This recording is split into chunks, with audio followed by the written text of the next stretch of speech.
Hi, everyone. Thank you so much for tuning in, and especially thank you for being a part of this SOC Analyst Appreciation Day. Now, if you don't mind, I'd love to get things started with this presentation titled SOC, or Security Operations Center Hacks, the Good, Bad, and the Ugly. Now, I just cruise through the obligatory introduction. Hi, hey, hello. My name is John Hammond. I am a huge proponent and absolutely love all this cybersecurity stuff. Digging into the blue team, digging into the red team, both offense and defense, and of course, the Security Operations Center plays a huge part in both of those. Now, look, I got my feet wet in the United States Coast Guard. The Coast Guard Academy is kind of where I got my education, and then I jumped over to the Department of Defense Cyber Training Academy as a teacher and instructor there. Then I bounced over to the Defense Threat Reduction Agency, tried to spend some time on the keyboard, being an operator, doing the stuff real, but I finally found my home here at Huntress. That is my current day job where I work as a principal security researcher. So I'm having a lot of fun with it, and it's really fulfilling work. And I'd love to tell you a little bit of a story from some of that time in the trenches, in the front lines. So with that, I might just kind of put an Uno reverse card here on this premise here. Look, let's not just get into the good, bad, and ugly. I'm just going to kind of run that back. Let's do the ugly, bad, and the good. So here's the story. First, we're kicking it off with the ugly. Look, I'd love to tell you a little bit about the 3CX incident, the 3CX compromise, and how this all kind of got started and what our Security Operations Center was doing and how we all got into the fight. First, we had this kind of original message. This is an internal chat, right? Hey, you're looking at our Slack channel, and they say, hey, from an MSP or managed service provider buddy of mine, SentinelOne removed a pile of people's VoIP software or their voice over IP, specifically 3CX. That basically rendered their ability to make phone calls basically useless. And that was hurting not the organization, but even the MSP itself. That is a little bit of a storm here. And actually, look, I am going to be name dropping and including the vendors here. You'll note that I reference SentinelOne. Look, I don't mean for that to be any semblance of mudslinging or pointing fingers. It's just to tell the most accurate, factual, and real story that I can here. Because this is a real incident. Look, this is 6 months ago, but that's what kind of started all of us getting a little bit curious, wanting to learn a little bit more as to, okay, why did that happen? What's going on? We took a look inside of the 3CX forums, and it looks like other folks were seeing this just as well. This is March 22nd. You can see the timestamp on that post. And this person, Brendan, says, hey, is anyone else seeing this issue with other AV vendors, antivirus solutions? They say there was some post-exploitation uncovered and maybe some evasion techniques from what looked like the 3CX desktop application. And that was just odd. Some folks would chime in and they say, hey, the same problem here, working on some workstations, but still kind of waiting on SentinelOne to let us know what's up. This definitely looks like a false positive, though. It doesn't make sense for the legitimate, the real, hey, actual product from 3CX suddenly flagged as malware. Someone says, look, I was just given the advice to kind of put an exclusion on the path. Like, hey, the 3CX application still needs to run, so hey, we'll just kind of list it, make sure it is enabled and good to go. Just add an exclusion so it can still go about its business and provide that voice VoIP functionality. Someone else chimes in our own internal Slack in the conversation. They say, honestly, hey, this is probably just a boo-boo, just a little bit of a flop. My guess would be something weird in the update that triggered their behavioral analysis to classify it as malware. Maybe they have some auto-delete rule or functionality configured in the AV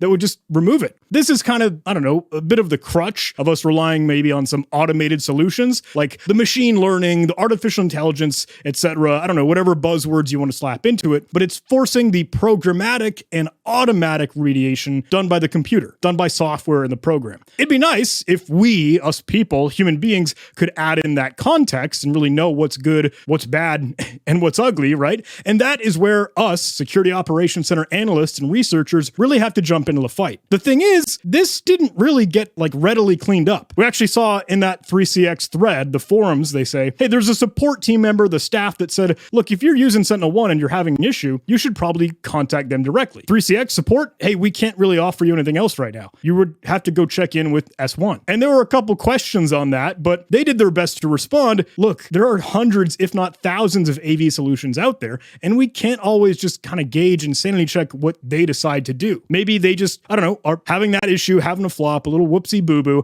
and they're accidentally blocking some of the functionality. We don't have control over that third-party antivirus solution or EDR, XDR, blah, blah, blah. This was odd, but an understandable truth, right? Like, hey, you can't know exactly what everyone's up to, but suddenly it wasn't just Sentinel-1. We saw a couple other posts that came out of the woodwork at the 3CX forums. Looks like CrowdStrike was chiming in about this. About half an hour ago, one of the end users received an alert that was saying the 3CX desktop was been attempting to communicate with a highly suspicious domain, likely to be actor controlled. Kind of just checking in, hey, what's going on? Someone else says, I got this as well. Someone says, look, Sentinel-1 picked this up a few days ago. That was on the 22nd, right, when we saw that original post. This is on the 29th, which might be a worthwhile and interesting tidbit as we explore this later on. This individual just thought, hey, it's a false positive. Nothing to worry about. Little bit of confusion, though, because this keeps on happening. A lot of folks chiming in, coming out of the woodwork to say, look, there's another alert. This 3CX desktop app keeps harping on us. ESET mentions the same thing, but if you actually dig into VirusTotal, nothing detects this as malware. One of the users, hey, dropped the link, added a couple screenshots. They say S1, Sentinel-1 is now saying it's undetected. But actually, if you dig into that VirusTotal page, it was a false positive, looked like. Maybe they marked it, detected it first, and then added a comment to say,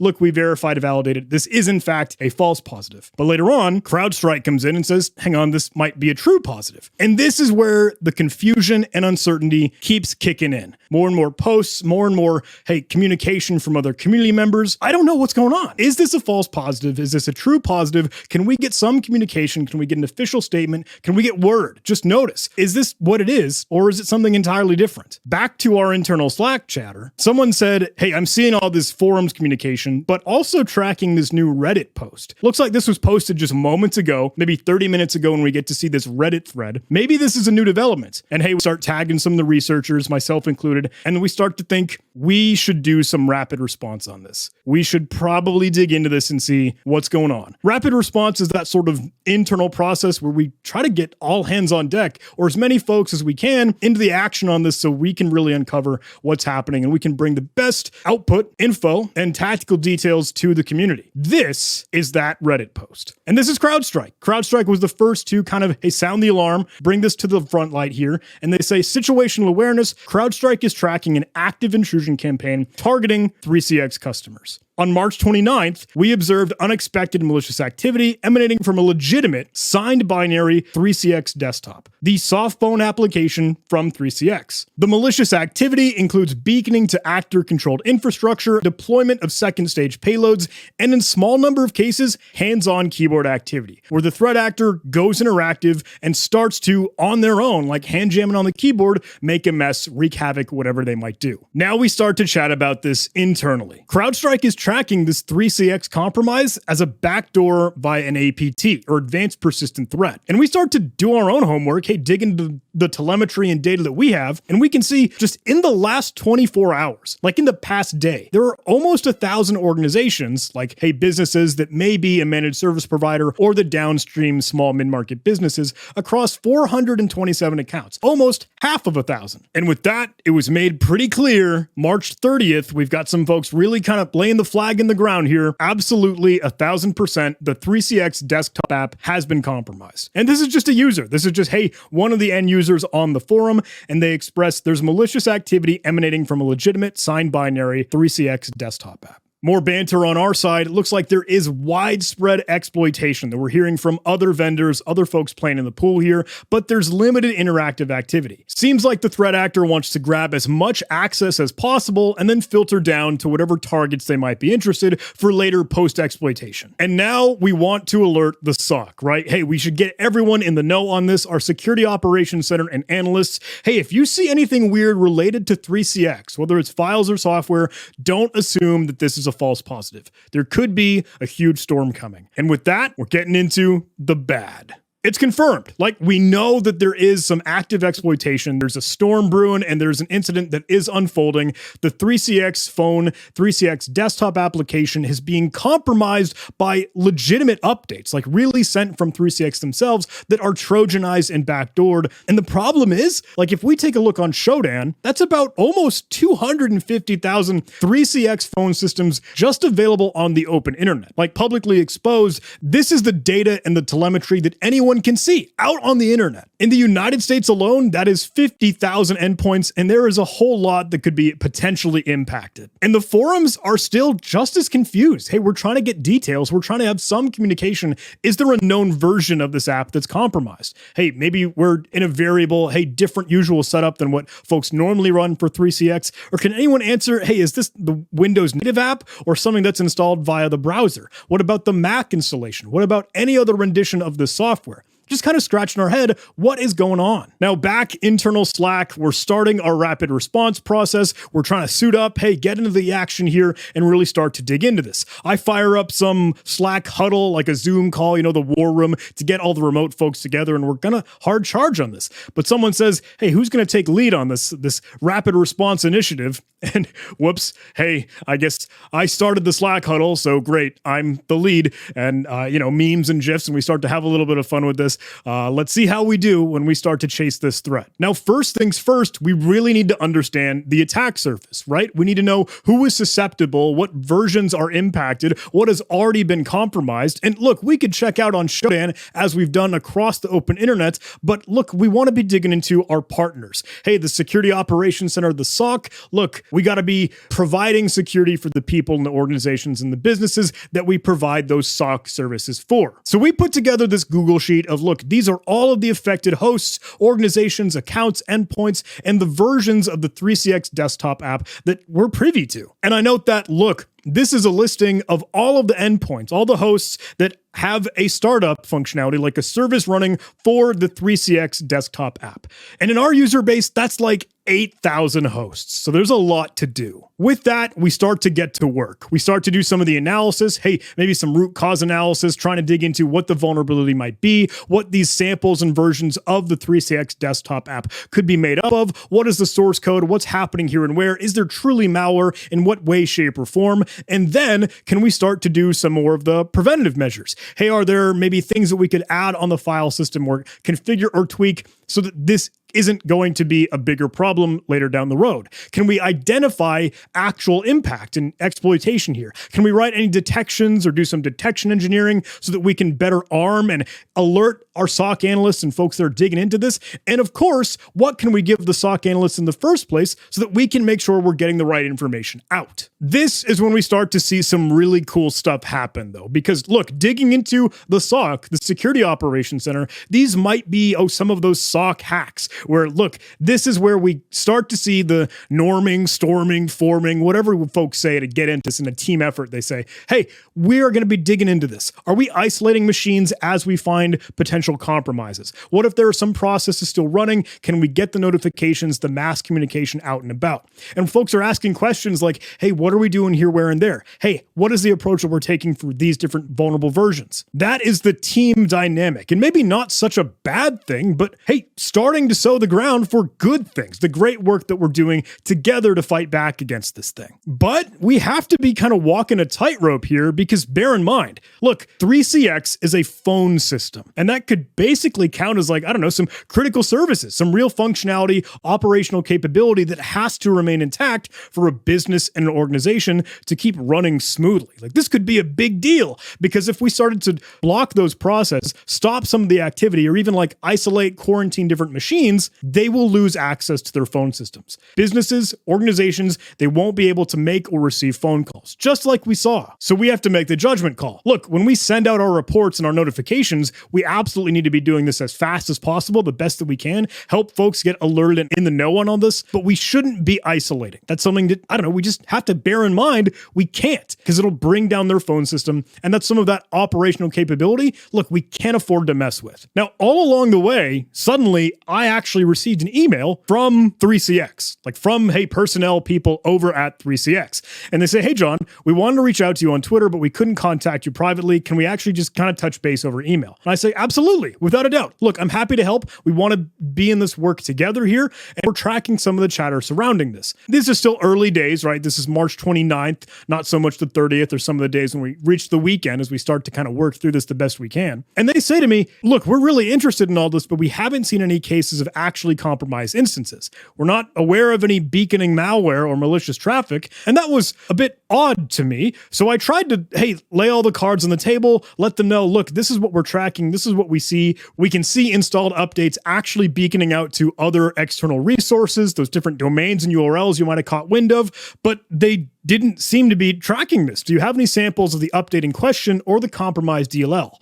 And at that point, I was just still running, right? Hey, we're still in the trenches. We're still trying to fight fires here. And I just went back to doing what I could to help with the rapid response initiative. As it turns out, though, back on the 3CX forums, March 30th, as we're kind of tuning back into this, Nick, CEO over at 3CX, says, look, rumors are true. Hey, there is a compromise. There is an incident that's unfolding. Please uninstall the 3CX client. We're going to be doing our best to get up to speed on all this. We'll have a new agent up in the few hours available, but we're going to have to go with the flow on this and see what we can do for more of that root cause analysis. And with that, the news comes into the limelight. The article, the blog post, the write-up is released. There is a security alert for the 3CX desktop application where they go out and they say, we regret to inform you, our partners and customers, the Electron app in this new update number 7, version numbers here and there, it does have this security issue and antivirus vendors are flagging the executable as malware. Now, all is acknowledged. Hey, patches are on their way, and the whole industry is starting to work together. As we saw, everyone jumping into this. What Total, CrowdStrike, SentinelOne, CISA, of course, CISA, government, everyone is trying to get up the ante and see how can we respond to this. And this is where the great stuff kicks in. I was telling you about all that teamwork and the SOC analysts working together saying, look, we're sending our reports, we're notifying partners, we're making phone calls. And now, hey, what can we do about some folks that are still digging into this? Well, hey, most of our partners, everyone's acknowledging, hey, we all are aware of this and we're doing what we can to do the due diligence and work through this. And an interesting tidbit, right? That open communication channel that we had with 3CX, hey, they were reaching out. We were kind of going back and forth on email. They come back and they say, look, now that we've got some of this messaging out and about and we are clear on this, obviously, look, we've all had some busy days here and we're going to be working through the weekend, doing what we need to do to make sure this is cleaned up. I was wondering, hey, how can we help each other? I was wondering if there's anything we could dig into. Can we do some more of that root cause analysis? And can we uncover all of the puzzle pieces here? And this, to me, is the high note. These are the best parts. This is when we can celebrate. Look, it's everyone kind of coming together to do great work, even in the midst of all of the uncertainty to start with and the bad news and the grind that we're going to have to be working through here. Because it is a team effort. It is everyone playing in concert. It's SOC analysts, security operations center folks, detection engineers, blue teamers, defenders, all of us saying, look, we want to do the research on this. We want to do our analysis, and then we want to go fight back the best way that we can. It's so cool to see, hey, everyone chiming in, whether it's just making a Google folder for us to store and stash info and get some details together, whether it's breaking down all of the attack surface, knowing what we're going to be needing to dig into, where, when, and how. And of course, outreach to the people that are affected and cutting up the binaries. Hey, doing some of the reverse engineering, trying to understand that malware analysis, finding the command and control servers and how this new malicious update and nefarious activity keeps doing what it's doing. This is what I want to drive home. And look, I know this whole slide is a wall of text. I'm not expecting you, and I don't even want you to read all this, but I do want you to see all that working together. And that's great to see it in harmony. That's some of the coolest stuff that you get to dig into as part of the Security Operations Center.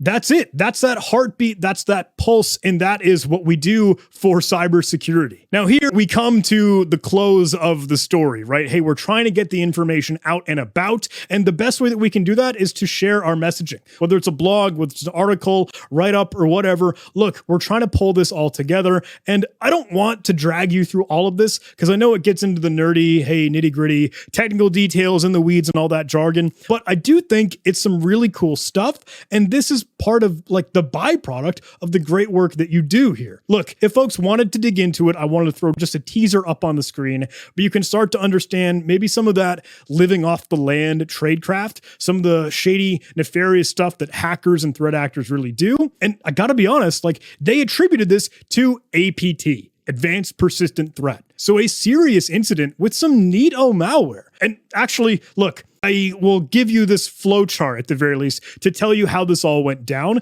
because it's kind of a simple premise. The 3CX compromise, as we got to see it, and as of you, maybe, Security Operations Center analysts were cutting through it. Look, the desktop application downloaded updates, but those updates were malicious. They were backdoored and Trojanized updates that would hide in normally like libraries or DLLs, just specific files that would try to be blending in with normal, hey, legitimate and actual trusted software. But it ultimately retrieves other secondary payloads or other malware that it might then execute or run or invoke. It'll try to unravel itself, whether it's decrypting components in memory, and ultimately sleep, like wait, like lurk in the shadows and set up a timer so that we don't immediately go fire the payload, hey, detonate and make all the damage that we want, but it waits for 7 days until it finally reaches out to GitHub. GitHub of all places, probably one of those, hey, trusted sites, things that oftentimes developers and engineers are going to need. So it's probably allowed in your network or firewall, whatever. And then it tries to pull all of these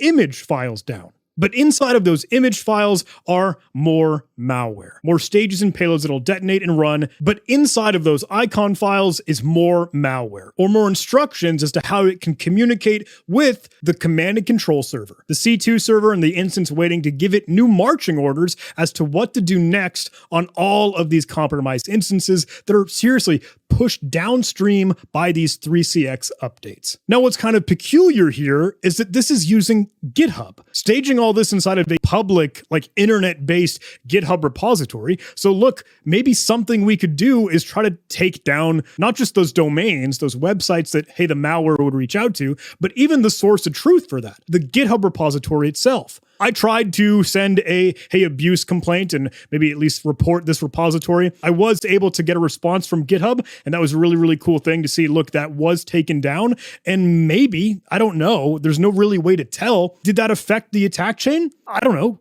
Could have it saved some organizations that maybe were yet to receive the update? Or have I poked the bear? Did I maybe just wrestle with the bee's nest and now they're going to send new updates if they still compromise the supply chain? Kind of an interesting thing, very, very weird tidbit, but worth noting, and it's worth thinking of those things that you can do to disrupt some adversary tradecraft. And on top of that, some of the coolest stuff that came from this incident, I know it's weird trying to find a silver lining in this mass supply chain incident, but hey, it's the community. It's everyone playing in concert. It's the team effort of vendors, sure, security providers, hey, practitioners, researchers, analysts, you all, everyone. Silas, one of the other security researchers, was thinking, you know what? What if we put together a website or some portal or something that would actually kind of track whether or not your IP address was known as one of the compromised hosts? And that way you could just visit this website, go to checkmyoperator.com and see if you were potentially impacted. That's so cool. And of course, getting the information knowledge out there, this wasn't something that just affected Windows. It of course still affects Macs, those things in the Apple ecosystem. This is Thomas, another great community individual sharing incredible, fantastic cyber threat intelligence. He was giving credit where credit is due. Big ups to Patrick Wardle and Objective-C and everyone else trying to dig into the malware and understand how the supply chain attack even happened in the Mac realm. And hey, at the end of the day, maybe it's a weird perspective to have. I know, like, hey, some big compromise, this big supply chain threat, this big incident, throwing some software into the limelight. But that does mean that, you know, we're just going to get better. That just means that we're going to patch stuff up. That means we're going to improve our software. That means we're going to add new defenses, set up better security mechanisms. I don't want to make this some big doom and gloom, hey, the sky is falling thing at this supply chain attack and threats and malware. But I do want to say, look, these are just rallying cries. This should be inspiration and motivation for us to get better at this whole cybersecurity thing, at this whole defense work, at this security operations center, all the operations that we can do together. And sometimes that means, look, we have to be working together to fix things before they're taken advantage of by threat actors and adversaries. And here's the last tidbit. Look, I feel like maybe I tried to speed run and streamline us right through the long nights, the hardcore, hey, energy drinks, hey, pizza, I don't know, whatever you can do to keep yourself fueled, to work through the evening, to kind of keep cruising over the weekend. Sometimes it's hard work doing what we all do, but at the end of the day, it's a great feeling when we spin something down. Hey, maybe we're all wrapped up with this rapid response initiative, or we've kind of done the best we could to get things patched, to, hey, go hunt for more issues or vulnerabilities and clean things up the best we can, and notify folks maybe they're impacted and how we can help. When it comes time for it and you feel like you're ready to disengage, and we just move on to the next thing, because there's going to be something else. But when we can knock it out of the park in the moment and feel really great and confident, look, that was all of us working together to make a real difference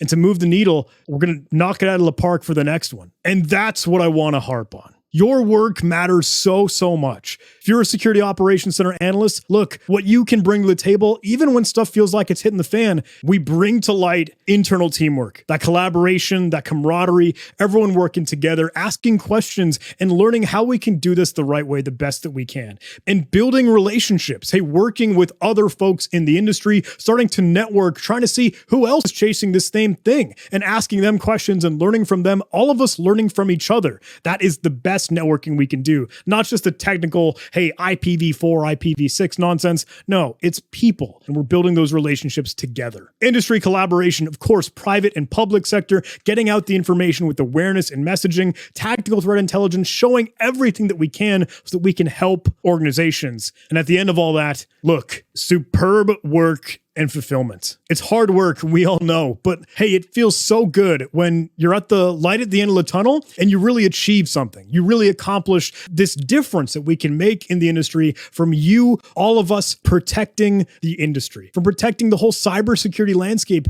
That takes you. Security Operations Center analysts, all of us. And I don't want you to forget that. I don't want you to forget that value and that meaning that you literally every single day are protecting the whole landscape. You are making the security world, the whole realm of cybersecurity, safer and more secure, but the work that you do. And with that, we appreciate you, Security Operations Center analysts, in the SOC Analyst Appreciation Day. And with that, I am all done rambling, but hey, I hope you enjoyed maybe that trip down memory lane, a little blast from the past if you were working during those 3CX days, or you just thought, hey, maybe that's another story of really a great testament as to why we do what we do. And thank you for it. Thank you for tuning in. Thank you for all the incredible work that you do. And if you would like to read more about, hey, kind of how we were digging into things during that 3CX incident, we have our blog right up, the forums post where you got to see that unfold in real time. And of course, please don't hesitate to reach out to me. There's a QR code to contact me. And I know, right? Hey, QR codes. Oh, is that a security concern? Look, it's your own threat model. It's your own risk assessment. But thanks so much for watching. Thanks so much for listening. And thank you so much for being here for the SOC Analyst Appreciation Day.